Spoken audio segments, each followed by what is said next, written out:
Hello everyone. So in our previous video of quicksort, we discussed about the quicksort recursion. So now in this video, we will see the step-by-step demonstration of the quicksort algorithm, and we will see that how the algorithm works via an animation. So this is the quicksort algorithm, and we will see the step-by-step demonstration of the algorithm. So friends, before we start, in case if you are new to my channel, then please subscribe to my channel and click the bell icon so that you never miss any update. So in quicksort algorithm, we have this sort method which takes in an array which we want to sort, and we pass basically a range that from low to high we need to sort. So at the start, let's say we want to sort this array having 6 elements 5, 2, 0, 1, 6, 3. So when we will call sort method, we will pass in the array.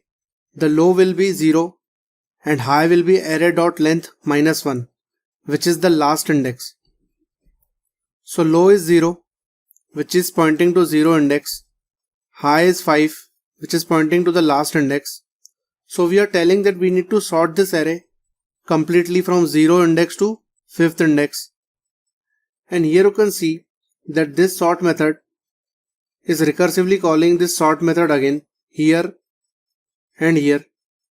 So in order to demonstrate the recursion, we are using this call stack which will have the method calls and the state of the method stored in low, p and high. So when this sort method will be called, there will be one method on the call stack by name sort. Low is at 0 index, high is at 5th index, and p is the index of the pivot which we will be calculating here. Moving ahead. So here we know that quicksort is divide and conquer algorithm.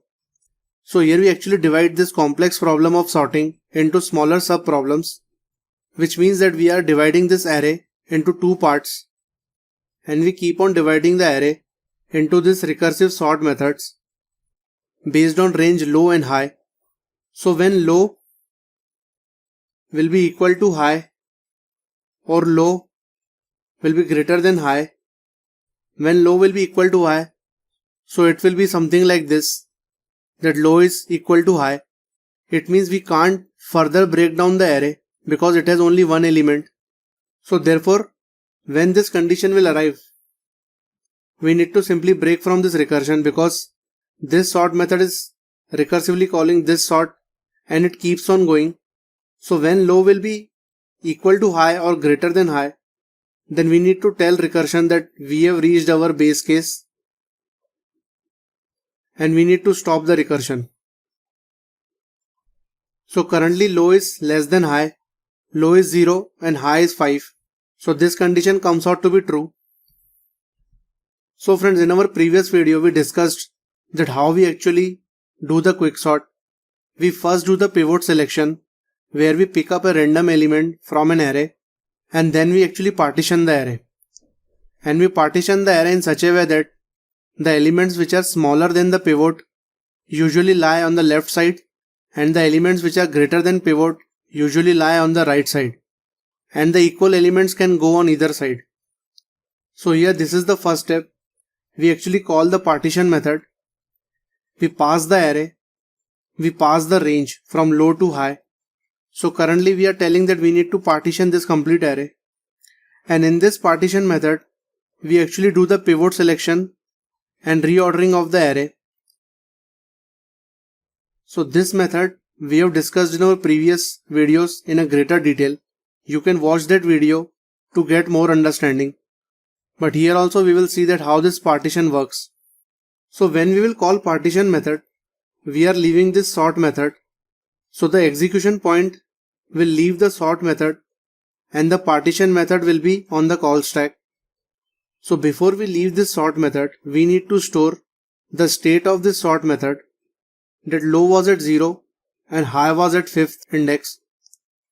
And as we are leaving this sort method, we need to keep the track of line number, because once this partition method will end, we need to begin this sort method from line number 3 only, because we are leaving this sort method at line number 3. So here we will update the line number 3 like this.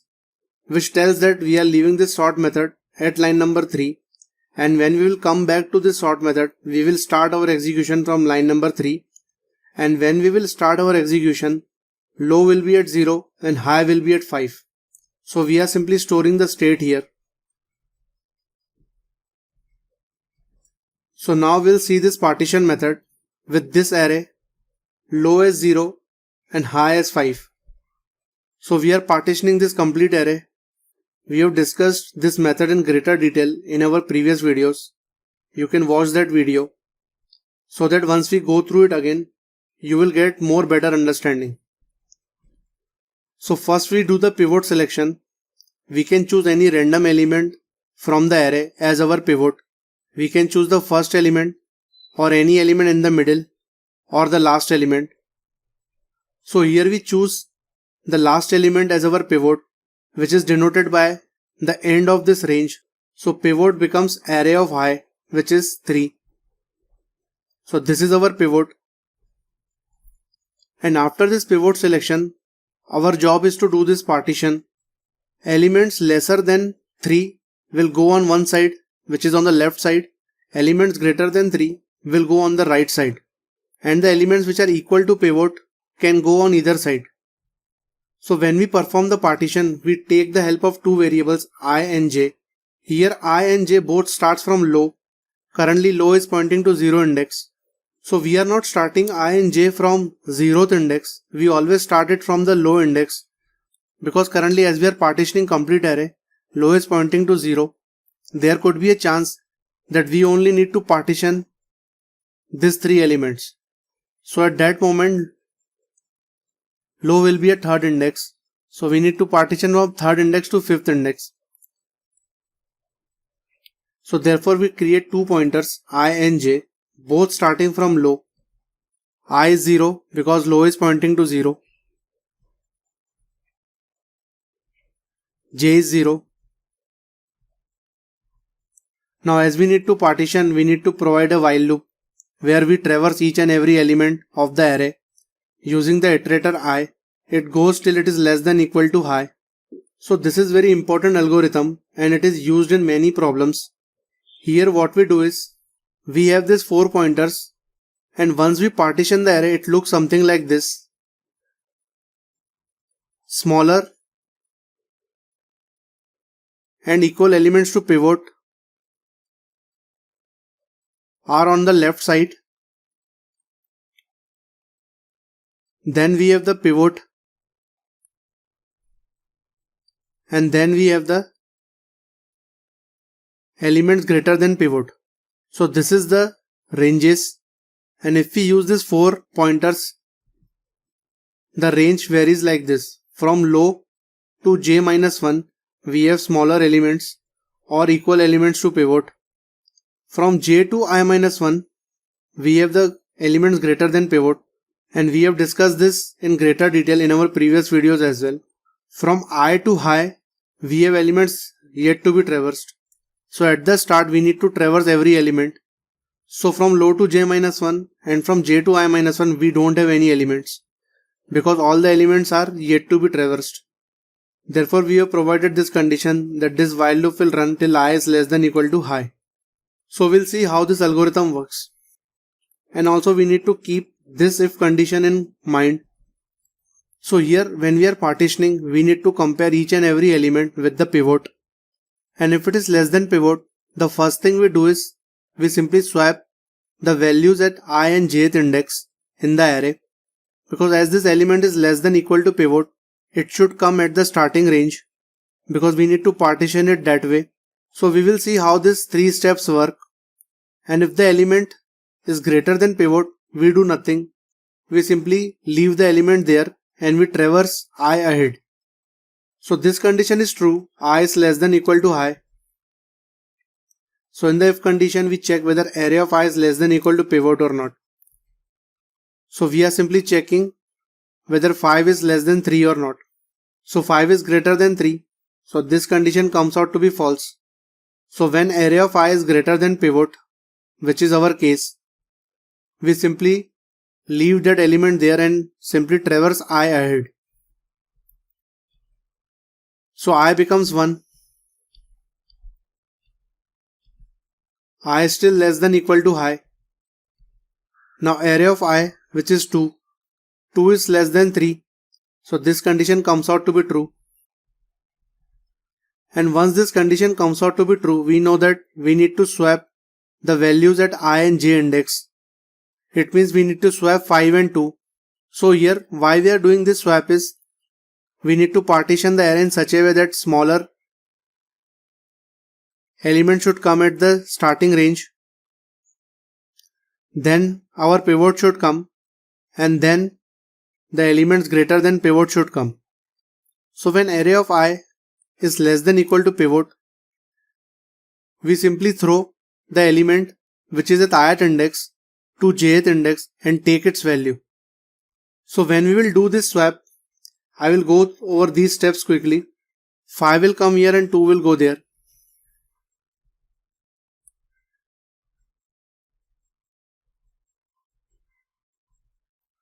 So 2 came here and 5 came here, and we know that now we need to increment j and I both. So why we are incrementing j is because j has placed one of the smaller elements here. So this space is occupied. So j moves ahead. J becomes 1. And we will simply traverse I also ahead because this element is also explored. So I becomes 2.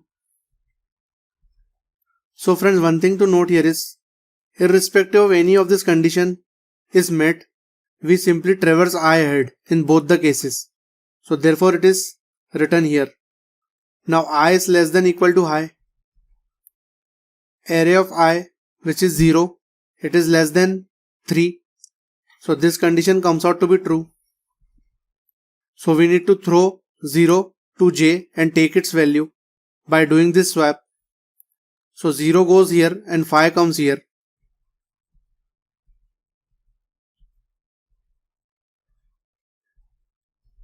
So friends, here you can see that as 5 is greater than pivot, the elements which are greater than pivot, they are actually shifting in this direction.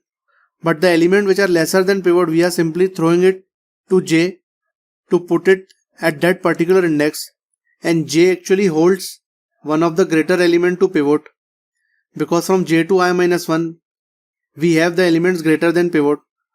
So j is actually pointing to one of the greater elements than pivot, and once this swap is done, we are simply taking a greater element and shifting it ahead. And by doing this swap, we are creating one space here so that the elements which are lesser than pivot can come here. So therefore we do the swap. We throw whatever the element is at the ith index to j and take its value. So this spot is filled now properly. So we will increment j. So j becomes 2. We will increment I. I becomes 3. This condition is still true. I is less than equal to I. 1 is less than 3. So this condition is true. So we perform these steps again. So we are performing this swap using this temp variable. So 5 comes here and 1 goes there. And after filling this position with a value smaller than pivot, we move j ahead. So j becomes 3. And we have explored the array till this point, so we move I also ahead. I becomes 4. So friends, here you need to keep watch on these two ranges. From low to j minus 1, we have the elements smaller than pivot, which is true. From j to I minus 1, we have elements greater than pivot. So this is j, I minus 1. So 5 is actually greater than pivot. So this both the conditions are true when we are doing these steps. Now I is still less than equal to I. So this while loop will execute. Array of I, which is 6, is actually greater than pivot. So this condition comes out to be false. So when array of I is greater than pivot, we know that this element is greater than pivot and it is at its proper position, so we don't touch this element. We simply move I ahead like this. So still you can see from j to I minus 1 we have elements greater than pivot. So therefore when we encounter a value greater than pivot, we simply move ahead. And when we encounter a value lesser than or equal to pivot, we simply throw it into this direction so that we can perform a swap between I and j. Now I is actually equal to high, so this loop will run one more time. And now here you can see our pivot and array of I are the same elements. So why we are running it one more time is because smaller than or equal to pivot. So we have got a value equal to pivot. So we need to make it lie in the range of low to j minus 1. So j is holding a value greater than pivot. So we do this swap here. So 5 comes here and 3 goes there. So it means our pivot has landed into its correct position. Then we will increment j. J becomes 4. And we will increment I. I becomes 6. So as I has become 6, this while loop will terminate because value of I is 5.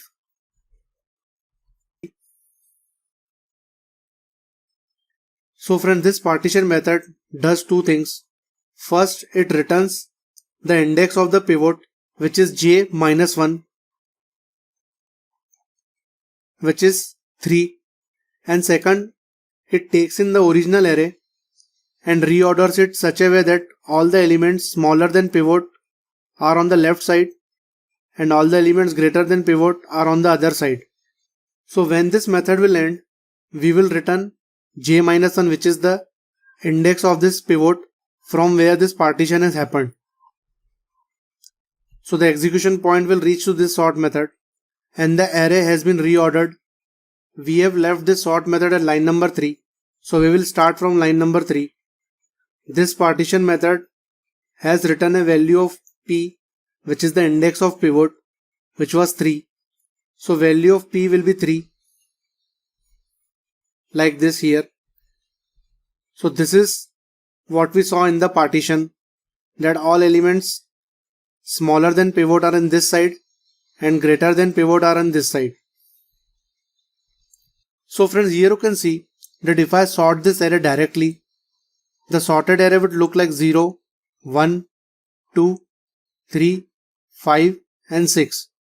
And here you can see that once this partition is done, when we are putting all the smaller elements before the pivot and all the greater elements after the pivot, so when we sort this array completely, you can see that the index of the pivot remains the same. 3 is at index 3 and after sort also it will be at the index 3 because here it's 0, 1, 2, 3, 4, 5 index.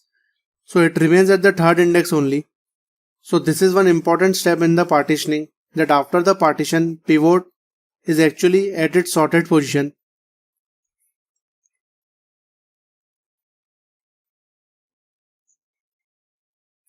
So now what we do is we don't touch this pivot because it lies at its proper sorted position. Now our task is to perform this pivot selection and partitioning on the left side of the pivot and on the right side of the pivot, and that too recursively. So this sort method will keep on calling itself till the base case is reached. So now we call the sort method again, and this time we only take these 3 elements and we try to sort them. So here we are calling this sort method, we are passing in this array. Low value will be 0 only. High value will become p minus 1 because we are calling this sort method with p minus 1. It means we are taking in this range. This is p, so this will be p minus 1. So when this sort method will again gets called, our high will become p minus 1. So as we are leaving this sort method and we are calling this sort method, So first we will update the line number here, and we are storing the state of the low, P and high. So we update line number 4 here, and we leave this sort method and again call the sort method.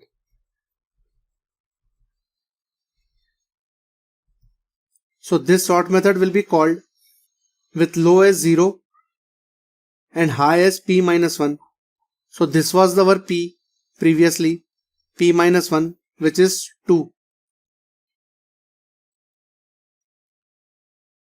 So here now we are doing the sort from low to P minus 1.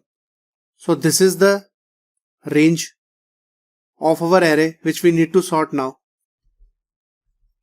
So high becomes 2, P minus 1 which is 2. So our new high became 2. Low is less than high. So now we'll partition only the left side of the pivot, which is these 3 elements. So we will leave at line number 3 this sort method. So this partition method will be executed again, and now we are not taking in complete array. We are taking the array from range low to high, which is 0 to 2 index, like this. So this partition method will only touch these 3 elements. So first we select the pivot, which is the last element of this range. So array of high will become our pivot. So 1 becomes our pivot. We start the partitioning with a value of I and j as low, which is 0.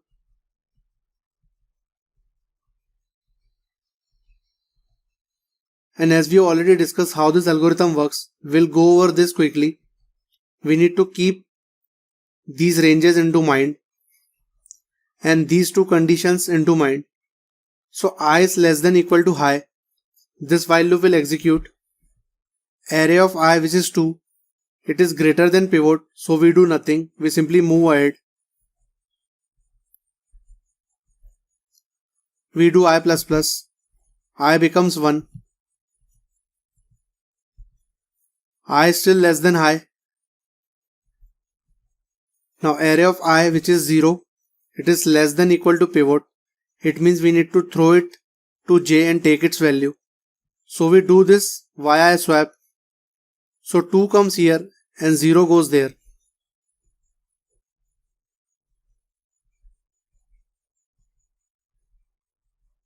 So 0 goes there. And as j has filled this position properly, we'll increment j. J becomes 1. We'll also increment I. I becomes 2. I is actually equal to high. So this loop will run one more time to put this pivot at its correct position. Now 1 is equal to pivot. So we do this swap again. So 2 comes here and 1 goes there.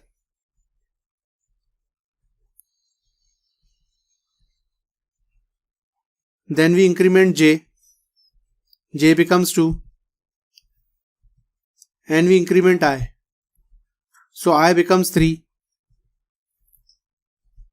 And this while loop will terminate because value of I is 2 and j is 3. So 3 is not less than equal to 2. So here you can see that now we need to return the index of the pivot, which is at j minus 1, which is this. And here you can see that when we did partition of these 3 elements, these are actually elements which are lesser than pivot, which is 1, and these are the elements which are greater than pivot, which is 2. So currently it has only one element. So we have reordered the array and we are returning the pivot as 1. So execution point will reach here. We know that we have left at line number 3. So we start from here.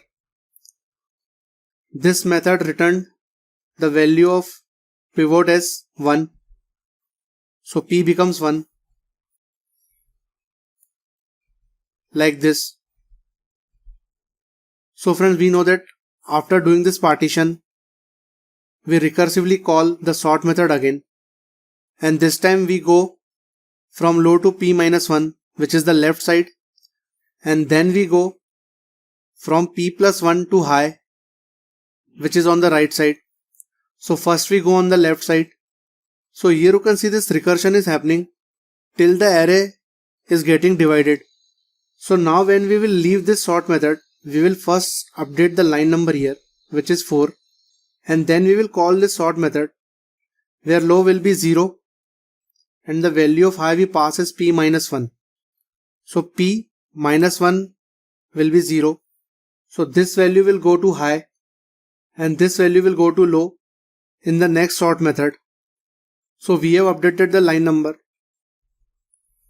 and we have called this sort method again. So it looks like this, that this low which was 0, it's 0, p minus 1 which is 0 index, so high becomes 0.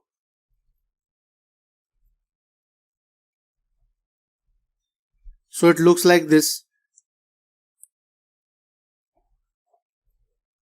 So friends, here you can see now low and high are pointing to the same index. It means that we have left with only one element and we can't divide this array further down or partition this array further down because we have only left with one element. So therefore we have reached our base case. So low is equal to high. So this sort method will end and this sort method will be removed from the call stack and the execution point will reach here back. So it looks like this. This method was removed from the call stack and execution point reached here. We know that we left this sort method at line number 4. So we start from line number 4.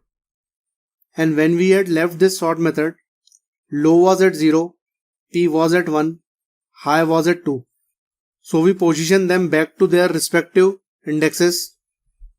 High was at 2, p was at 1.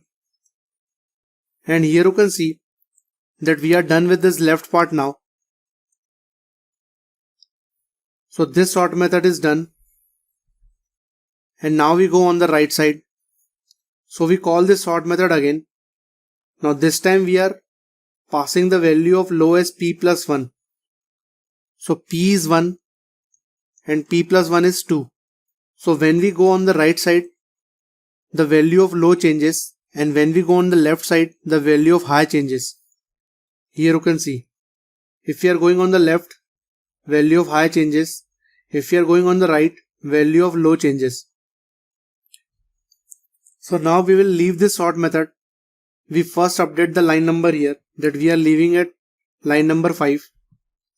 And we are calling this sort method with p plus 1 as our low, which is 2, and high as 2. So there will be one more method on the call stack with low as 2 and high as 2. So it would look something like this. Moving ahead, here you can see that now we are actually partitioning the elements which are greater than pivot, which is only this element 2, which is only one element. As low is equal to high, it means we have reached our base case and we are telling to this sort method that please stop the recursion and go back. So this method will be removed from the call stack because we can't divide 2 further down. And the execution point will reach here. So when this sort method was left, we had left at line number 5. So we start from line number 5. And at that moment, value of low, p and high were 0, 1 and 2. So we give them their respective indexes.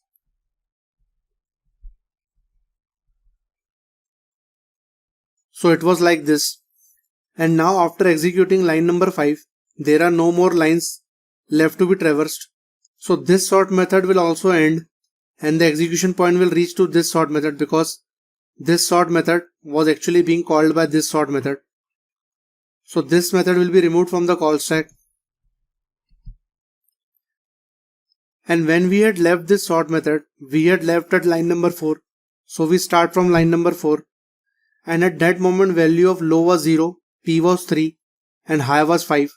So we give them their respective indexes.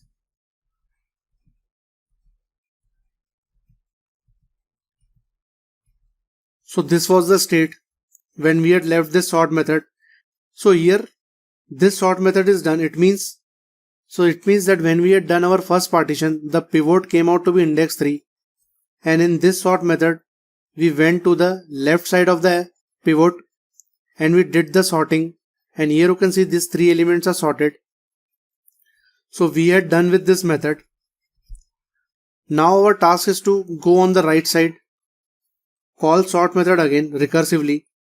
We pass the value of low as p plus 1 because we need to now go in this direction, and high remains the same. So here we are leaving this sort method. We'll update line number here, which is 5, and we are calling this sort method, passing in low value as p plus 1, which is 4.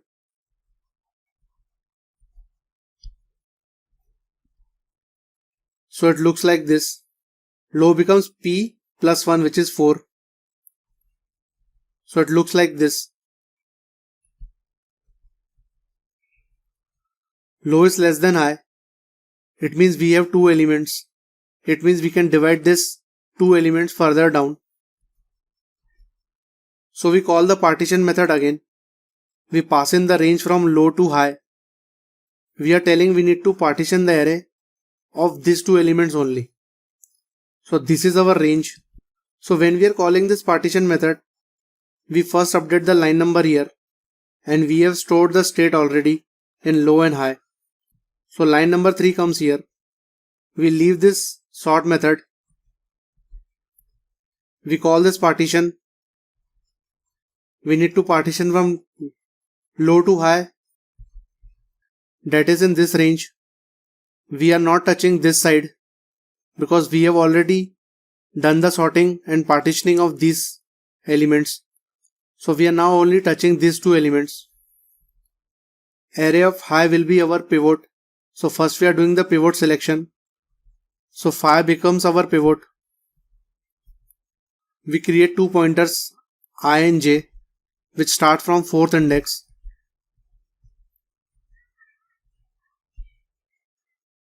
And then we perform the same step which we have discussed already. We provide a while loop, and the condition is I should be less than equal to high. We need to keep 4 things in mind: these 2 ranges and these 2 conditions.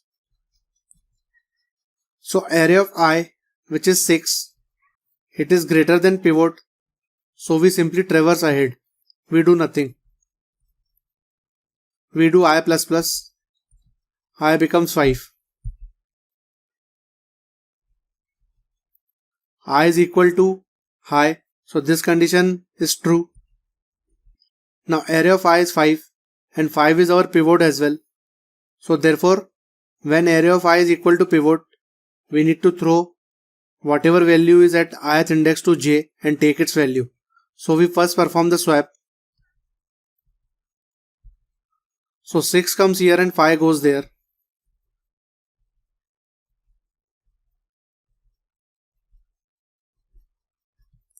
We have placed 5 at its correct position, which is our pivot position. So we increment j.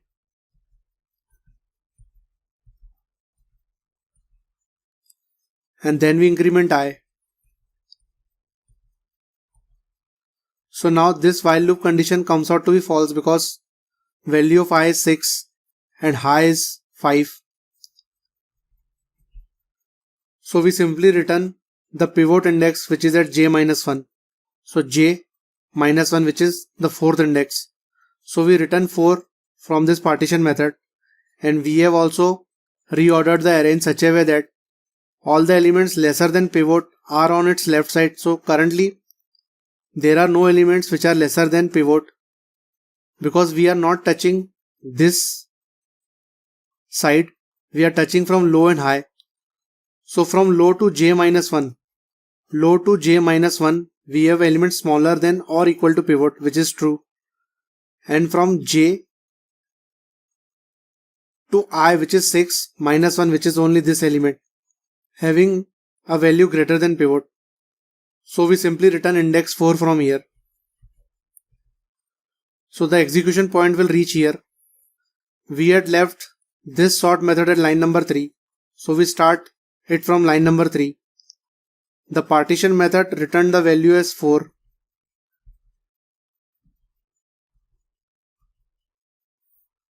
We have placed 4 here. So P becomes 4. Now we go on the left side of the pivot from low to P minus 1.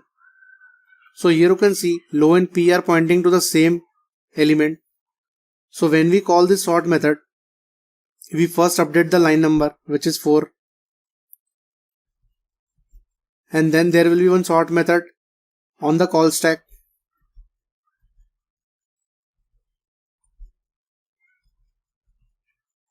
So here, when we had left this sort method, we called this sort method from low to P minus 1. So when we did P minus 1,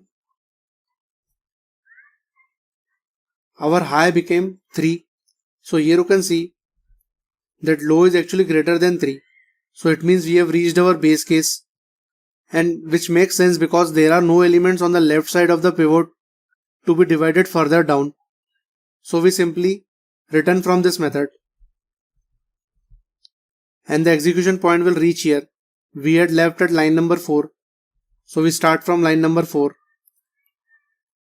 And low P and 5 had values as 4, 4, 5.